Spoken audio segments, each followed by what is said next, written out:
श्रीपदावायुश्च प्राणश्च मुखादग्नियजायत नाभ्याः ॐ नमस्ते रुद्रमन्यवतो दैशवे नमः नमस्ते रुदनमने आहुव्यामुतते नमः यातायिषु शिवतमया गिरिशङ्करिचापि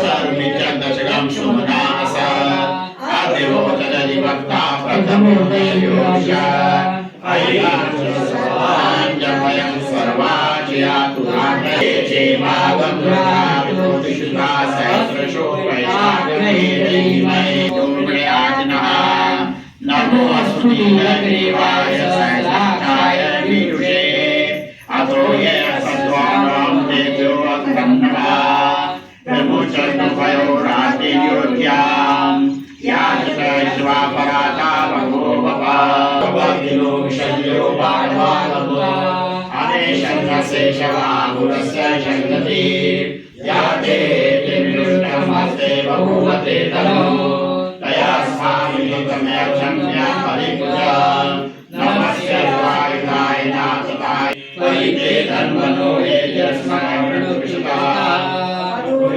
स्वारे अस्मै संयतेयतम् नमस्ते अस्तु भगवन् विश्वेश्वराय महादेवाय त्र्यंबकाय त्रिपुरान्तकाय त्रिकालाग्निकालाय कालाग्निरुद्राय महादेवाय नमः।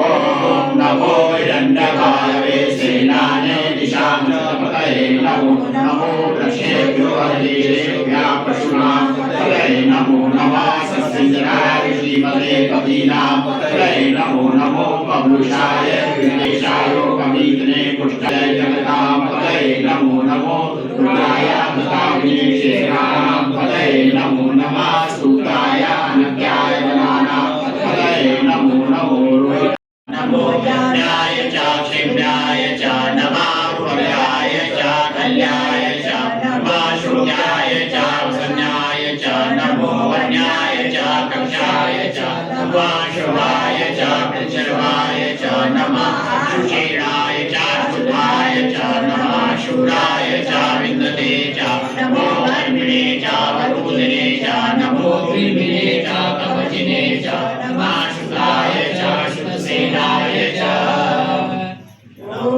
नमो दुर्गाय च अन्याय च नमो दुष्टये च धर्मशाय च मते च नमः दीपेशे च वने च नमः स्वाहाय च समने च नमः शुद्धाय च पत्याय च नमः काट्याय च नित्याय च नमः सूर्याय च स्वस्याय च नमो नाद्याय च वैष्णवाय च नमः साम्राय च गुणाय च नमः शंगाय च पशुपतये च नमः उग्राय च भीमाय च नमो अग्रेवराय च दूरेवराय च नमो आंध्रे च नियसे च नमो वृक्षेभ्यो अर्केशेभ्यो नमः ताराय नमः शम्भवे च मयो नमः सिद्धाय च तुल्याय च नमः पर्याय च पर्याय च नमः प्रकरणाय चोतनाय च नमः आचार्याय च राध्याय च नमः शस्याय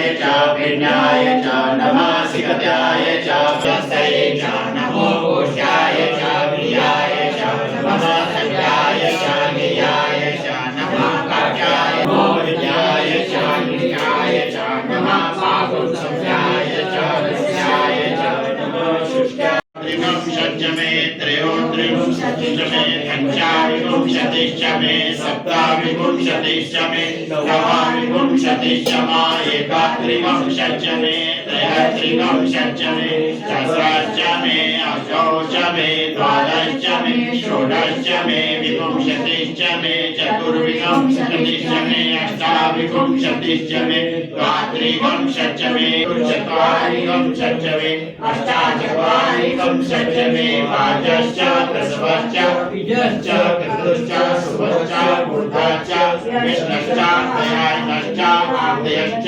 भौमनश्च प्रजाधिपतिश्च देवो मनुरग्नि बृहस्पति तामदान षडंसि विश्वदेवासु तवाचा प्रथमी मातर्मा माहि गंसे मधु मनीष्ये मधु जनिष्ये मधु वक्ष्यामि मधु वदिष्यामि मधुमति देवेभ्यो वाचमुदाशस्वनिष्या मनुष्येभ्यः तन्मा देवा ओम शांति शांति शांति विद्येयं पुरुषाणाम् अश्वपूर्वास्तिना श्रियं देवी ममभय श्रीमादेवी जुषा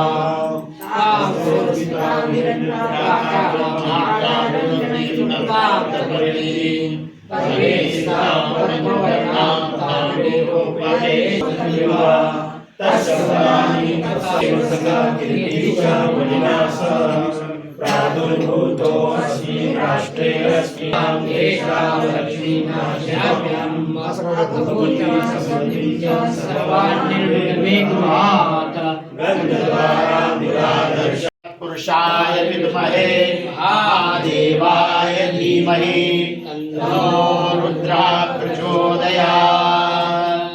ॐ गुरुदेवाय विद्महे परम गुरुवे धीमहि तन्नो गुरु प्रचोदयात्। शांति शांति ओम त्र्यंबकं यजामहे सुगंधिं पुष्टिवर्धनम् उर्वारुकमिव बन्धनात् मृत्योर्मुक्ष्यमामृतात् ओम शांति शांति शांति ओम अखंडानंद स्वरूपाय नमः ओम वज्राय नमः ओम अचिन्त्याय नमः ओम अजाय नमः नमः ओम अद्भुताय नमः ओम अनंतरूपाय नमः ओम अंतर्बहिर्शून्याय नमः ओम अघोषाय नमः ओम अपरिचिन्नाय ओम ज्योतिषे नमः ओम अमृतत्वाय नमः ओम अरूपाय नमः ओम अव्यक्ताय नमः ओम अव्ययाय नमः ओम अव्यक्ताय ओम अक्षराय नमः ओम अमराय नमः ओम आत्मनिष्ठाय नमः ओम आदिपुरुषाय नमः ओम महादेवाय नमः ओम एकात्मने नमः ओम कल्पाय नमः ओम कृपादिहये नमः ओम चतुर्वेदये नमः ओम चिदाकाशाय नमः ओम जगद्गुरवे नमः ओम जरामरणवर्जिताय नमः ओम जन्मदेवसंयुक्ताय नमः ओम त्रिगुणातीताय नमः ओम क्रियातीताय नमः ओम दिव्यज्ञाननिष्ठाय नमः ओम लीलारूपिणे नमः ओम धर्मात्मवर्जिताय नमः ओम नादातीताय नमः ओम नारायणाय नमः ओम ईश्वराय नमः ओम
चरणौ तव ईश्वरवाच मम रूपासि देवी त्वं त्वद्विद्यर्थं वदाम्यहम् लोकोपकारकः प्रश्नो न केनापि कृतः पुरा दुर्लभं येषु लोकेषु तच्छृणुष्व वदाम्यहम् गुरुर्या ब्रह्मणान्यत् सत्यं सत्यं वदामि वेदशास्त्र पुराणानि इतिहासादिकानि च मन्त्रयन्त्रादि विद्या च स्मृतिरुच्चाटनादिकम् शैवशाक्तागमानि अन्यानि विविधानि च अपभ्रंश कराणि जीवानां प्रातःचेतसां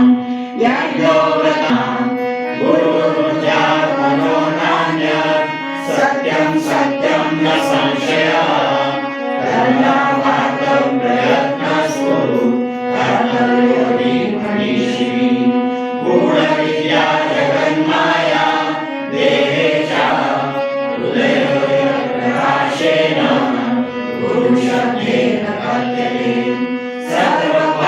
सर्वपापविशुद्धात्मा श्रीगुरुपादसेवना देहि ब्रह्म भवेत् तस्मात् त्वत्पादं वदामि ते गुरुपादाम्बुजं स्मृत्वा जलं शिरसि धारयेत् सर्वतीर्थावगाहस्य सम्प्राप्नोति फलं नः शोषणं पापपङ्कस्य दीपनं ज्ञानतेजसाम् अज्ञानमूलहरणं जन्मकर्म निवारणं ज्ञानवैराग्यसिद्ध्यर्थं गुरुपादोपकम्पिते गुरुपादो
गृहातस्थे च उच्यते अज्ञानग्रासकं ब्रह्म गुरुरेव न संशयः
थोड़ी बड़ी चीज क्या बोले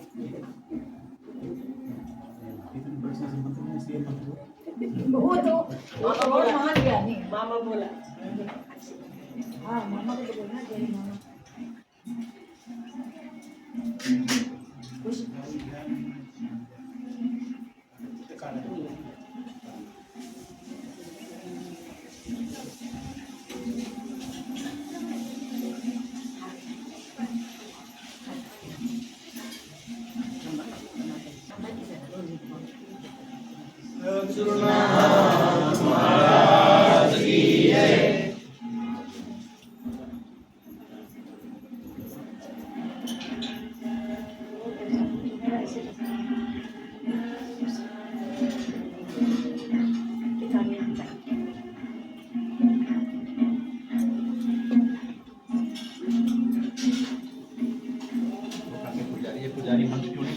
वो तो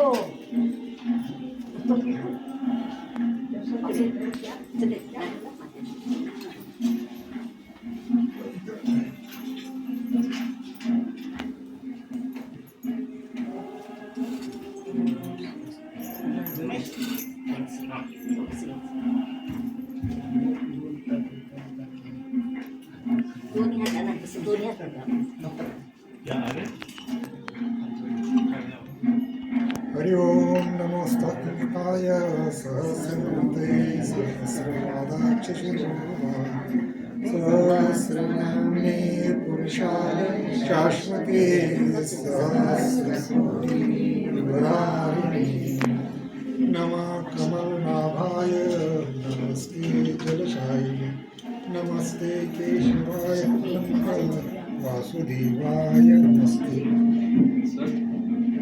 वासनात् वासुदेवस्य वासितं भुवनत्रयो नमस्ते शङ्करं शङ्कराचार्य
आप सबका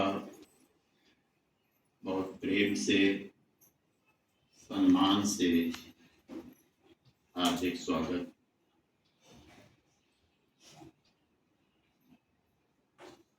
हम आज गुरु पूर्णिमा का पर्व हैं।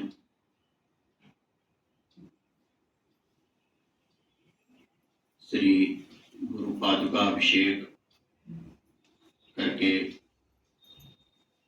श्री गुरु गीता पारायण करके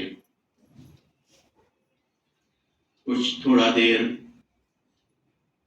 गुरु के चरणों में नमन करके, का स्मरण करके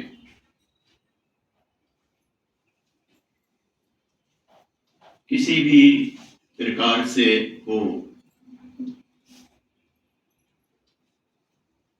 गुरु के प्रति नमन के भाव से, वंदन के भाव से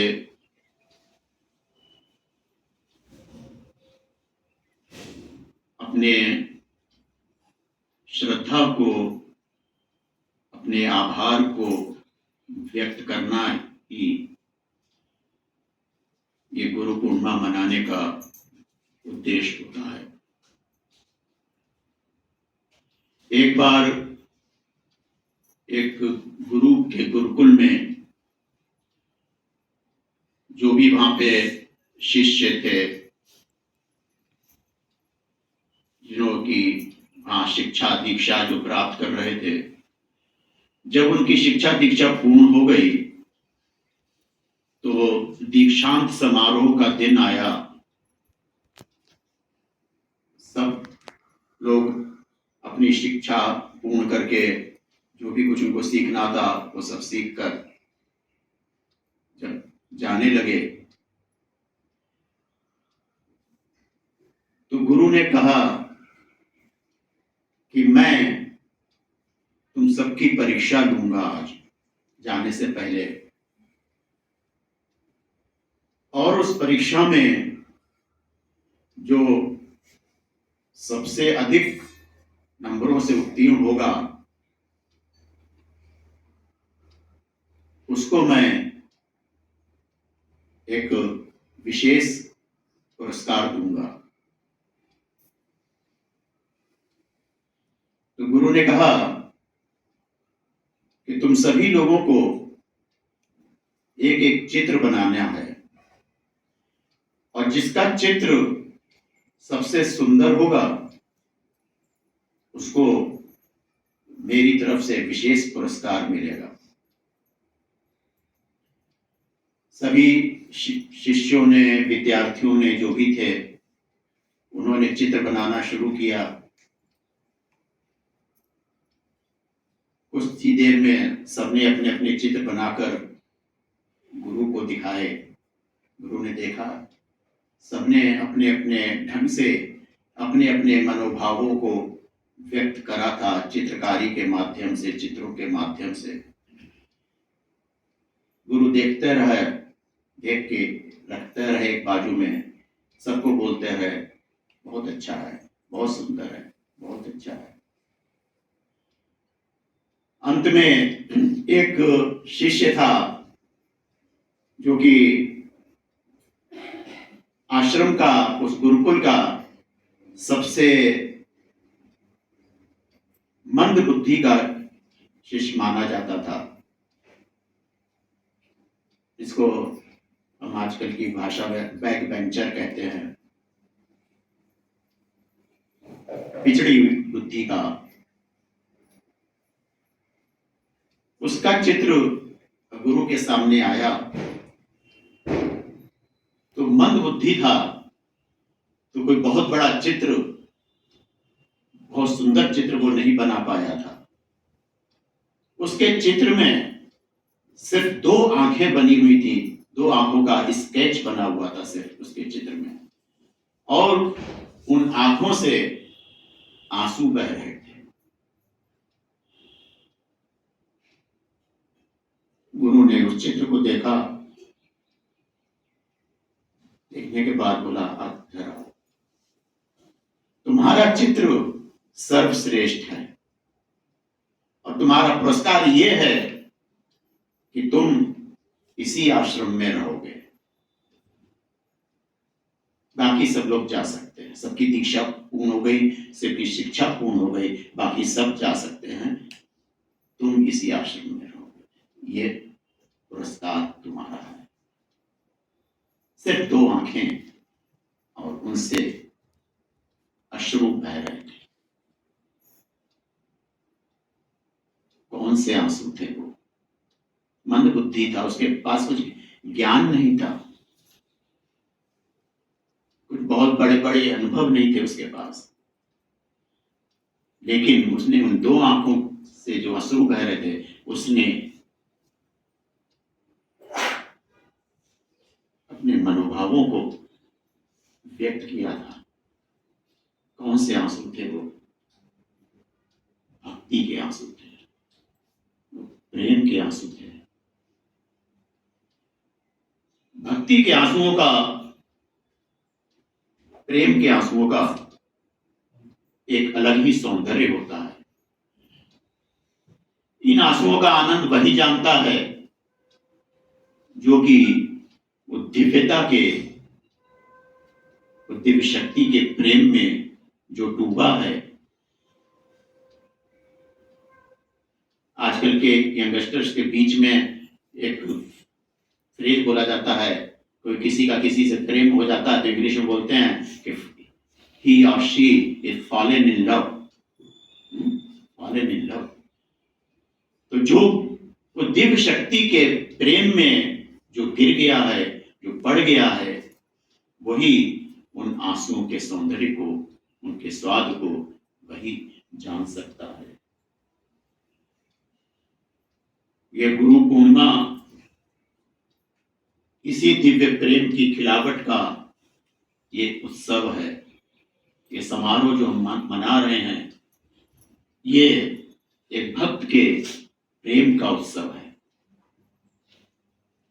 भक्त के प्रेम का उत्सव है। लोग ऐसा मानते हैं, ऐसा कहते हैं कि ये गुरु का उत्सव है, गुरु कृपा का उत्सव है, गुरु के दिन का उत्सव है, गुरु का दिन है ये आज। लेकिन वास्तव में ये एक भक्त के प्रेम का उत्सव है, भक्त के समर्पण का उत्सव है, भक्त की श्रद्धा का उत्सव है, उसके कृतज्ञता का दिन है आज। ये गुरु का दिन नहीं है, ये भक्त की कृतज्ञता का दिन है, उसके आभार का दिन है ये आज शिष्य की ओर से। भक्त अपनी यात्रा, अपने जीवन की यात्रा, अपने भीतर की यात्रा पर जब दृष्टि डालता है, उसको रिफ्लेक्ट करता है, जब अपने भीतर कि मैं क्या था और मेरे अंदर क्या खिला है, जब अपने जीवन की यात्रा को देखता है, जो कृपा उसको मिली है उसको देखता है, जो करुणा उसको मिली है उसको देखता है, जो प्रेम उसको मिला है उसको देखता है, उसके बारे में जब विचार करता है तो उसके भीतर जो कृतज्ञता का भाव उठता है, जो कृतज्ञता के भाव से जब वो भर उठता है, तब उसके भीतर से उद्गार निकलते हैं। जैसे तुकाराम महाराज कहते हैं, सद्गुरु राय कृपा मज केली, सद्गुरु राय कृपा मज केली, परि नाही घडली सेवा काही, परि नाही घडली सेवा काही। तुकाराम महाराज कहते हैं, सदगुरु राया, सदगुरु को राजा उन्होंने बोला, महाराज बोले सदगुरु महाराज ने मेरे ऊपर कृपा करी, इतनी महान कृपा करी, लेकिन मैं ऐसा अभागा कि मैं कुछ भी सेवा नहीं कर पाया उनकी। परी नाही घडली सेवा काही, मुझसे कुछ भी सेवा नहीं बन पड़ी।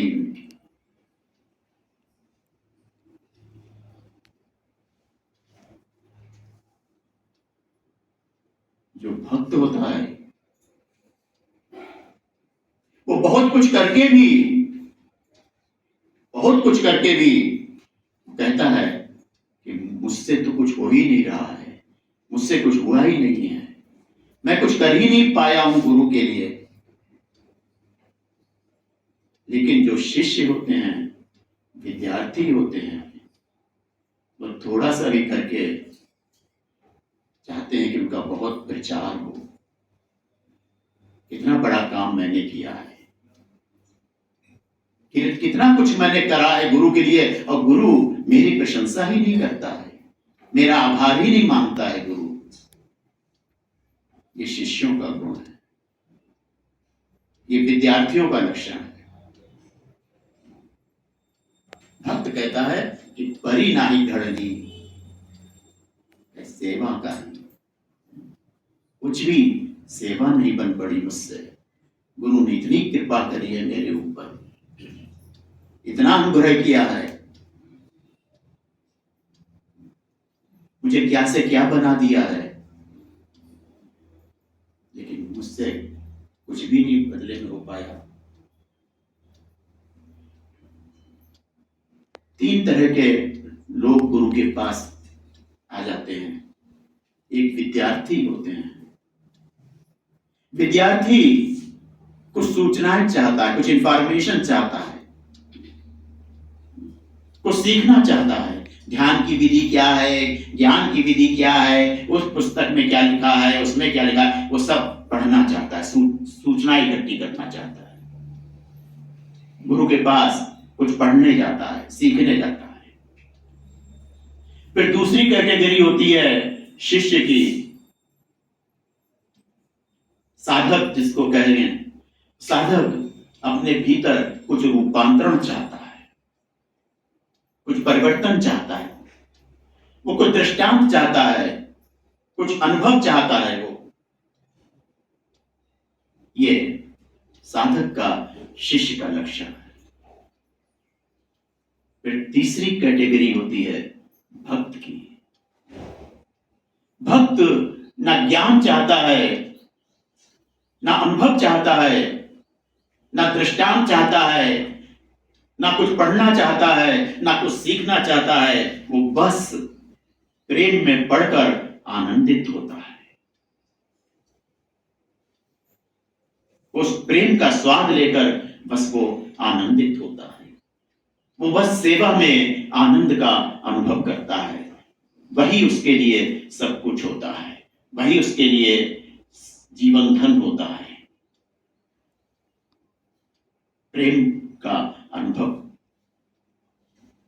प्रेम का स्वाद लेना, सेवा का आनंद लेना। और एक बात मैं बोल दूं आपको, जो भक्त है वही सेवा कर सकता है। जो शिष्य हैं, जो विद्यार्थी हैं, वो सब गुरु के ऊपर एहसान करते हैं, वो सेवा नहीं करते हैं। वो काम करते हैं, एहसान करते हैं। मैं अपना घर का ये काम छोड़ के आया, मैं अपने ये करके आया, मुझे इतनी तकलीफ से आया, मैं इतनी तकलीफ करी, मैं उठाई मैंने। लेकिन भक्त सेवा करता है। भक्त ही जो प्रेम में है पड़ा हुआ, वही सेवा कर सकता है। उसको फिर बोलना भी नहीं पड़ता है कि तुम ये करो वो करो। वो अपने आप ढूंढता है कि मुझे क्या करना है। वो गुरु के प्रति, वो दिव्यता के प्रति, वो दिव्य शक्ति के प्रति एक गहन प्रेम में पड़ा होता है।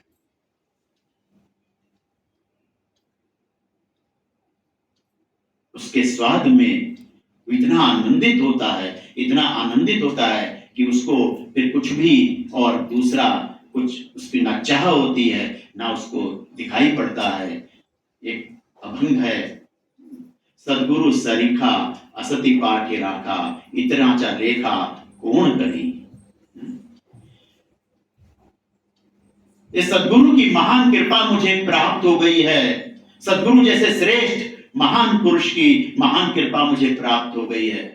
मेरे पीछे वो खड़े हुए हैं, उनका हाथ है मेरे ऊपर। अब संसार की दूसरी बातों का, संसारिकता की दूसरी चीजों का उनका हिसाब किताब कौन करे, कौन इसका लेखा जोखा करे, कौन उसके बारे में सोचे।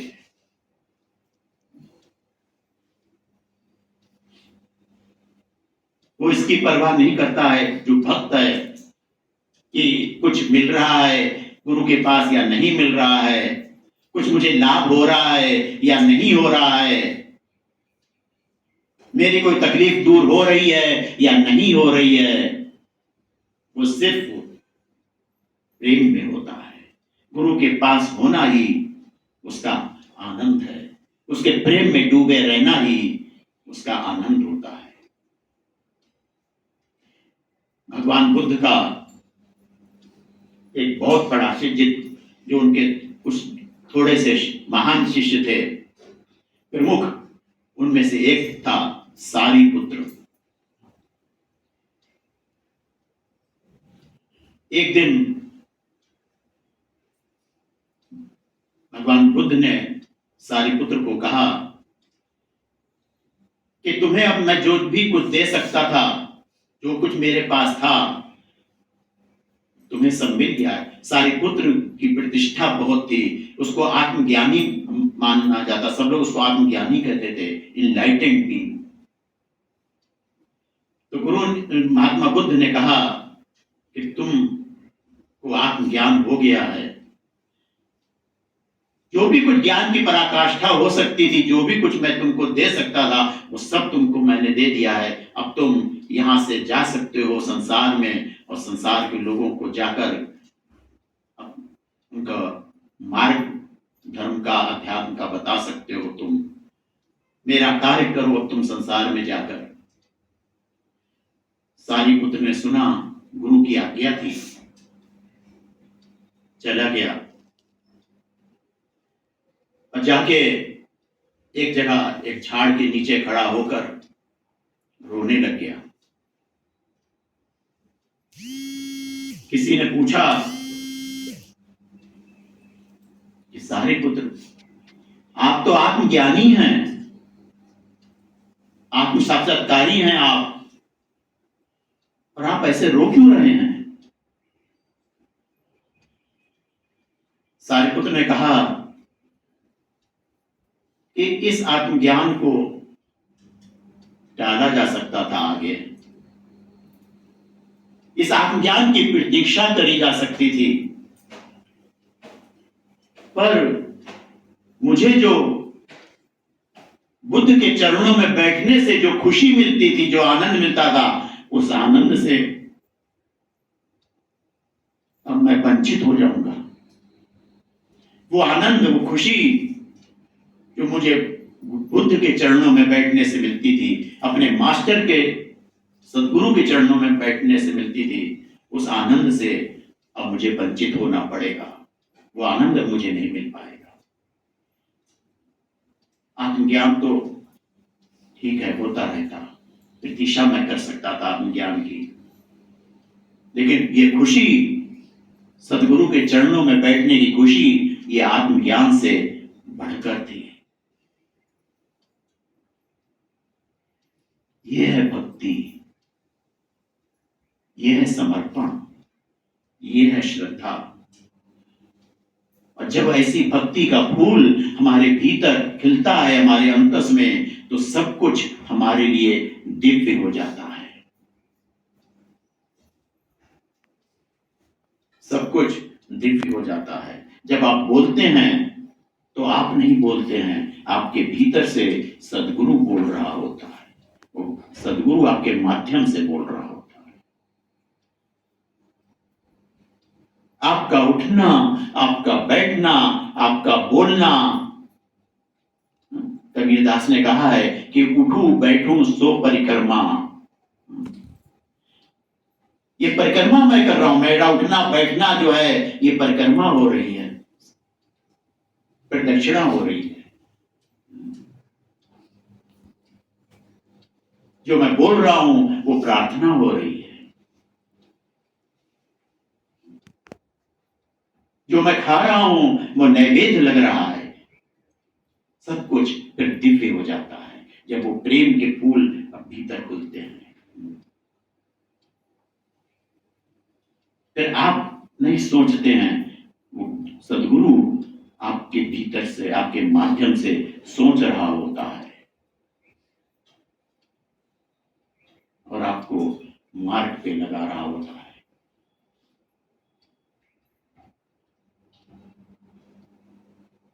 तो सदगुरु फिर आपको छोड़ता नहीं है, उसकी कृपा आपको छोड़ती नहीं है फिर कभी भी। कल ये हमारे लालजी भाई आए कल सूरत से, परसों ये कल बोल रहे थे कि स्वामी जी कितनी जगहों पे रास्ता इतना खराब था, बड़े बड़े खड्डे और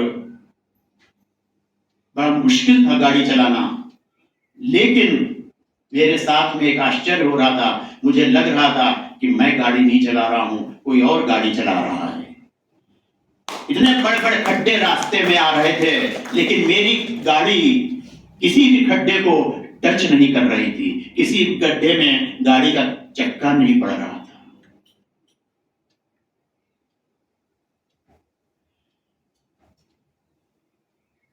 उनके अंतस में क्या है ये तो वही जानते हैं। देखने में तो कोई बहुत बड़े सत्संगी नहीं लगते हैं,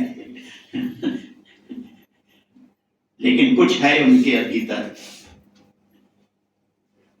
जब हम यहाँ कोल्हापुर में थे और इनसे मिले थे, तो इनके जो शब्द थे, पहली ही एक दो मुलाकात थी, ज्यादा बहुत देर नहीं हुई थी, तो इनके जो शब्द थे वो कोल्हापुर में सिर्फ एक व्यक्ति ने बोला, एकमात्र लालजी भाई ने, स्वामी जी मेरे से बहुत ज्यादा ये सत्संग और ये सब पूजा प्रार्थना नहीं होती है, लेकिन आप आधी रात को भी मुझे बुलाएंगे, मैं आधी रात को आऊंगा। ये एकमात्र व्यक्ति था जिसने ये कोल्हापुर में बोला। आज 30 बरस हो चुके हैं, 30 बरस में एक व्यक्ति मुझे मिला जिसने ये बोला कि आप आधी रात में भी आप बुलाएंगे, मैं खड़ा रहूंगा। तो वो गुरु शक्ति आपका रक्षण करती है अगर आपके भीतर प्रेम है वास्तव में। आप गुरु की दृष्टि से फिर संसार को देखने लगते हैं। आपका उठना, आपका बैठना, आपका सुनना, आपका बोलना, सब कुछ सुंदर हो जाता है। उसमें एक सौंदर्य होता है, वो भक्ति का सौंदर्य होता है, प्रेम का सौंदर्य होता है। तो ये गुरु पूर्णिमा उसी गुरु शक्ति का अनुभव करके और उसके प्रति आभार व्यक्त करने का, उसके प्रति आभारी होने का ये उत्सव है। जब प्रेम के, श्रद्धा के, समर्पण के, भक्ति के फूल खिलते हैं, वह दिव्य शक्ति आपको अपनी गोद में ले लेती है, उठा लेती है आपको अपनी गोद में और आपका रक्षण करती है, फिर कभी छोड़ती नहीं है। लेकिन होशियारी नहीं, प्रेम चाहिए। तो ये हम आज गुरु पूर्णिमा अपने उसी आभार को व्यक्त करने के लिए मना रहे हैं। मैंने कहा कि परी नाही घड़ली सेवा का ही, क्या कर सकता हूं, नमस्कार की भेंट करूं, जोड़ूं मैं दोनों हाथ, सद्गुरुनाथ महाराज